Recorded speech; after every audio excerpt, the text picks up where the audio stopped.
नमस्कार दोस्तों, स्वागत है आप सभी का संस्कृत के एक और प्रश्न उत्तर में।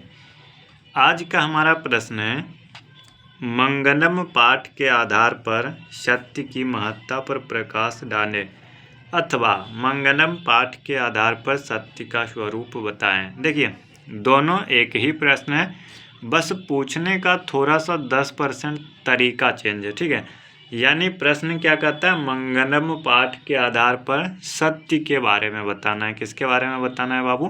सत्य के बारे में। तो चलिए इसका उत्तर मैं आपको बताता हूँ। सत्य की माता का वर्णन करते हुए महर्षि वेद व्यास कहते हैं कि हमेशा सत्य की ही जीत होती है। देखिए, आपने हमेशा से एक वर्ड सुनते आओगे, सत्यमेव जयते। इसका मतलब क्या होता है?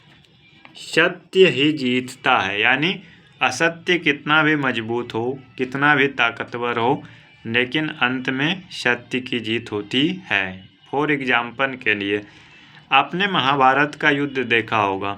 तो देखिए, महाभारत का युद्ध में एक तरफ सिर्फ अर्जुन थे। मानता है कि मानते हैं कि और भी बहुत सारे लोग थे, भीम और भी अभिमन्यु।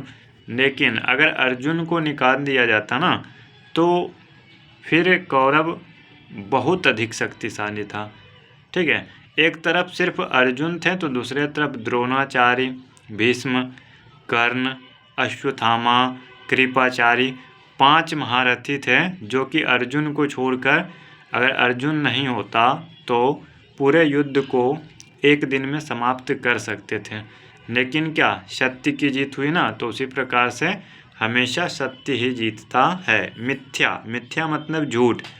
कदापि जितना सत्य से ही हो का रास्ता प्रशस्त है मोक्ष प्राप्त कर, मतलब मिथ्या कदापि दही, जितना सत्य से ही देवलोक का रास्ता प्रशस्त होता है। ठीक है, यानी मिथ्या से कभी भी देवलोक का रास्ता नहीं, तो सत्य से ही देवलोक का रास्ता प्राप्त होता है। मोक्ष प्राप्ति करने वाले ऋषि लोग सत्य को प्राप्त करके ही जाते हैं, क्योंकि देवलोक में सत्य का खजाना है।